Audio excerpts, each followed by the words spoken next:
2 of my overview and review of the Garmin Nuvi 3790T.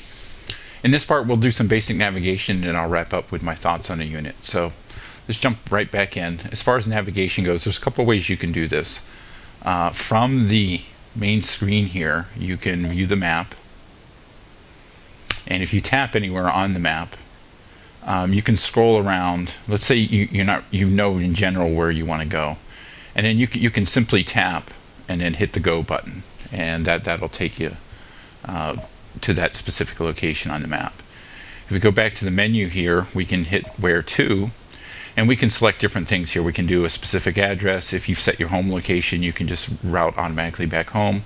Points of interest are things like food, drink, shopping, and a bunch of different categories actually. Recently found are things that you've recently looked up. If you're in the city, you can look for parking. You can search for a specific intersection. If you have any extra maps installed and have anything specific there, you can search in there. You can just route to a city in general. You can use the trip planner. If you have favorites already saved, you can string those together to create one big long route.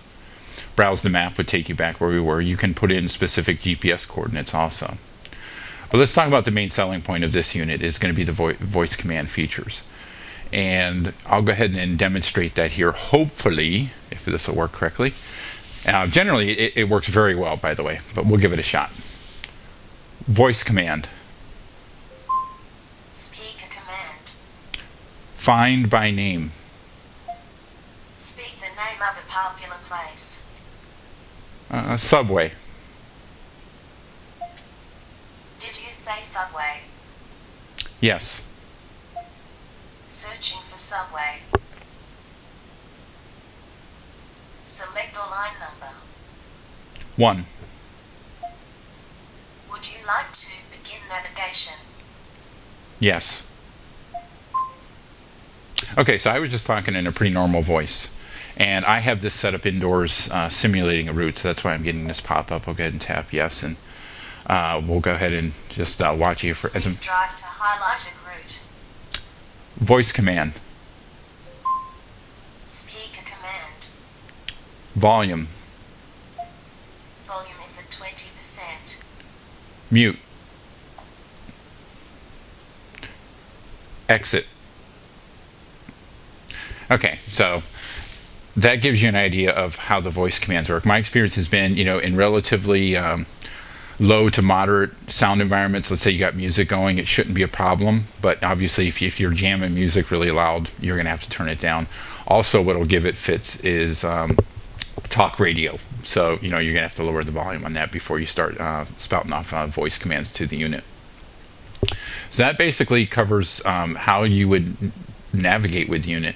As far as my overall thoughts on this, you know what, actually, voice command, volume, unmute, Volume is at 20%.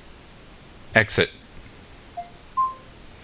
Besides hearing my bad voice, you can hear its voice also. And by the way, I have it set to the Australian English voice. That's why it may sound a little weird. It sounds a little less computerized than the American English voice. But as far as my overall thoughts on the unit, as far as navigation goes, 2 miles, turn left on West Stanford Ranch Road. I have had no issues. It's never gotten me lost. And again, the units are only as good as the map. So one thing I would recommend is, going on Garmin's website frequently and looking to see if there's any available map updates for the unit. I believe turn left on West Stanford Ranch Road. I believe each unit you get one free map update, and after that you have to pay, and I think it's around $60 to $70 for a one-time shot, or you can pay a larger, it's $100 and something. I'd have to look it up, but that gives you lifetime updates, or good for a year of updates on the unit as far as the map updates go. Continue 1.3 miles, then turn right on Park Drive. So again, as far as navigating with the unit, I've had no issues. One thing I should point out here, while you're navigating, you can tap up here. You can see. In 1.1 miles, turn right on Park Drive. This will give you turn right. step-by-step view of your route.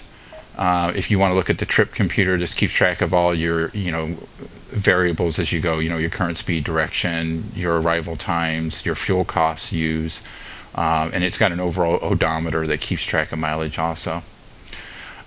In this excuse me, in this field here, you can change it to any of these to be displayed in that specific field there. And then you can tap up here to get an overall view of each of the turns on your route and the distances as you go.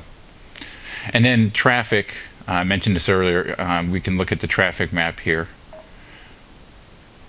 And we can see, luckily where I'm at, there's no traffic. Traffic is indicated with green for good, yellow for moderate, and red for bad traffic levels.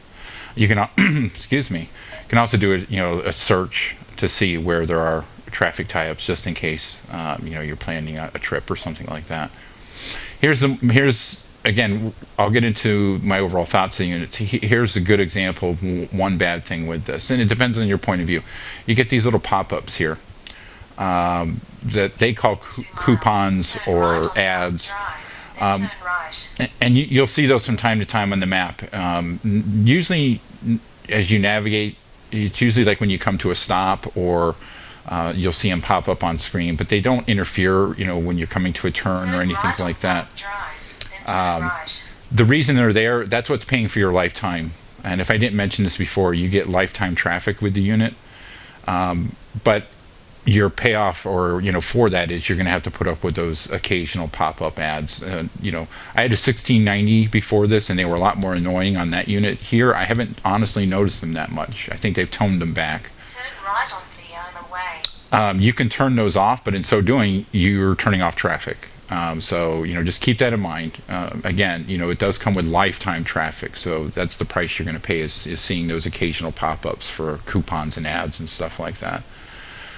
The only other minor things compared to my older 1690, 2.2 miles, then turn left on Park Drive. The acquisition times when you first power on the unit, as far as getting a GPS lock, seem a little longer. I would say anywhere in the 30-second to a minute area. It really depends on your location. It hasn't been an issue, but usually before, by the time I pulled out of my garage, my 1690 would have a lock, whereas this, I'm out of the garage and a little ways down the road and it'll get a lock. But I've never had an issue where I'm sitting here waiting for it. The only other thing I've encountered is what I'm going to call sticky buttons, when you're navigating through the menus. And where you got to tap OK or cancel or things like that. Sometimes you'll tap and you almost got to be right on top of the button, and that seems to be an issue with Garmin. They always have a firmware update that seems to correct that. So, but it's a minor annoyance thing. It's not every time. It's just again, it depends on the angle that you're tapping on the screen. And that's it as far as any negatives. What I love about it, I love the design. The map view with the 3D terrain is awesome. The audio, it seems a lot louder than my 1690. With the screen being a higher resolution, it seems a lot easier to read it, and I was concerned with it being a full glass on the front that it would be harder in direct sunlight, but I think with the deeper saturation in colors and the higher res, it evens itself out, so I've had no issues with it in direct sunlight. And again, it does come with the lifetime traffic, but again, the price you're going to pay, so to speak, is you're going to see those occasional little pop-ups, but they never get in the way of the unit doing what it's supposed to do, and that's navigating you to a destination. So with that, I'll wrap it up, and I would say I would recommend this, and I will talk to you later.